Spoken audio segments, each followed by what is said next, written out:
നമസ്കാരം. കട്ടക്കലിപ്പിലാണ് Kerala police association ഇപ്പോൾ നിൽക്കുന്നത്. സർക്കാരിനെയും മറ്റ് ഉദ്യോഗസ്ഥരെയും, അതായത് ആഭ്യന്തര വകുപ്പ് ഉദ്യോഗസ്ഥരെയും തെറി പറയാൻ കഴിയാത്തത് കൊണ്ടും പാർട്ടി പ്രവർത്തകരെ തെറി പറയാൻ കഴിയാത്തത് കൊണ്ടും പോലീസ് ഉദ്യോഗസ്ഥർ ഒന്നടക്കം സുരേഷ് ഗോപി നായകനായ ദ കമ്മീഷണർ സിനിമയിലെ മാസ് ഡയലോഗ് സമൂഹ മാധ്യമങ്ങളിൽ സ്റ്റാറ്റസ് ആക്കിയാണ് പോലീസുകാർ അവരുടെ അമർഷം പ്രകടിപ്പിക്കുന്നത്. മിക്ക പോലീസുകാരുടെയും സമൂഹ മാധ്യമങ്ങളിലെ സ്റ്റാറ്റസ് സുരേഷ് ഗോപിയുടെ ഈ സംഭാഷണമാണ്. അതായത് സുരേഷ് ഗോപി അവതരിപ്പിച്ച ഭരത് ചന്ദ്രൻ IPS പറയുന്നതാണ് ഡയലോഗ്. മോഹൻ തോമസിന്റെ ഉച്ഛിഷ്ടവും എന്ന് പറഞ്ഞു തുടങ്ങുന്ന സംഭാഷണം റീലായി കട്ട് ചെയ്ത് വ്യാപകമായി പോലീസുകാർ സമൂഹ മാധ്യമങ്ങളിലും വാട്സപ്പുകളിലും സ്റ്റാറ്റസ് ആക്കി.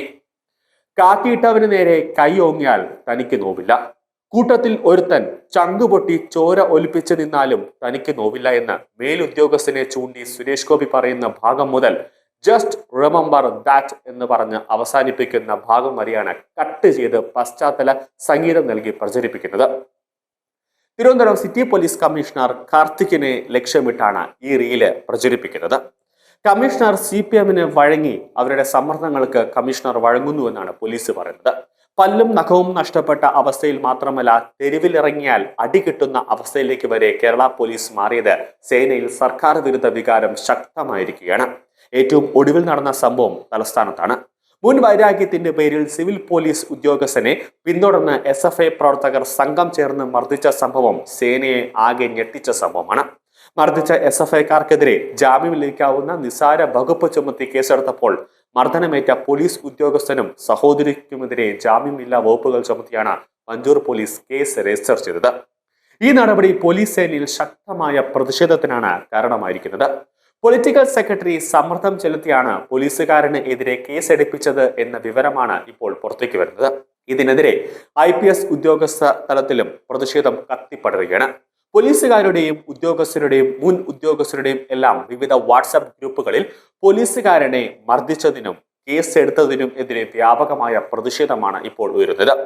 മനോജ് എബ്രഹാം പോലീസ് മേധാവിയായിരുന്നുവെങ്കിൽ പൊളിറ്റിക്കൽ സെക്രട്ടറിയോട് പോയി പണി നോക്കാൻ പറഞ്ഞേനെ എന്നാണ് പോലീസുകാരെ അടിച്ചവരെ തൂക്കിയെടുത്ത് അകത്തിടാൻ നിർദ്ദേശം നൽകുമായിരുന്നുവെന്നാണ് വാട്സപ്പ് ഗ്രൂപ്പുകളിൽ വരുന്ന പ്രതികരണം. മുമ്പ് Manoj Abraham Thiruvananthapuram city police commissioner ആയിരുന്നപ്പോൾ MG കോളേജിൽ ഉണ്ടായ സംഘർഷത്തിൽ CIക്ക് നേരെ ബോംബേറുണ്ടായപ്പോൾ കോളേജിനകത്ത് കയറി പോലീസ് ലാത്തിചാർജിന് നേതൃത്വം കൊടുത്തത് മനോജ് എബ്രഹാം ആയിരുന്നു. അന്ന് സിറ്റി പോലീസ് കമ്മീഷണറെ പിന്തിരിപ്പിക്കാൻ സോണൽ IG ആയിരുന്ന TP സെൻകുമാർ ശ്രമിച്ചിട്ടും മനോജ് എബ്രഹാം വഴങ്ങിയിരുന്നില്ല. ഒടുവിൽ IG തന്നെ നേരിട്ട് MG കോളേജിൽ എത്തിയ ശേഷമാണ് പോലീസ് നടപടിക്ക് അയവ് വന്നിരുന്നത്. കമ്മീഷണറുടെ ഉത്തരവ് പ്രകാരം അടി തുടങ്ങിയ പോലീസ് IG നേരിട്ട് പറഞ്ഞിട്ടും ലാത്തി ചാർജ് നിർത്താത്തതിൽ പ്രകോപിതനായ TP സെൻകുമാർ ഒരു പോലീസുകാരനെ കുത്തിനു പിടിച്ച് ആക്രോശിക്കുന്ന വീഡിയോ ഇപ്പോഴും യൂട്യൂബിലുണ്ട്. ഇതും പുതിയ സാഹചര്യത്തിൽ പോലീസ് ഗ്രൂപ്പിൽ വ്യാപകമായി തന്നെ പ്രചരിക്കുന്നുണ്ട്. P ശശി പൊളിറ്റിക്കൽ സെക്രട്ടറി ആയ ശേഷം പോലീസിന്റെ മനോവീര്യം തകർത്തതായാണ് പോലീസിനുള്ളിലെ പൊതുവെയുള്ള വിമർശനം. ഇക്കാര്യത്തിൽ മുഖ്യമന്ത്രിക്ക് തെറ്റുപറ്റിയതായി ഇടതുപക്ഷത്തും ഒരു അഭിപ്രായമുണ്ട്.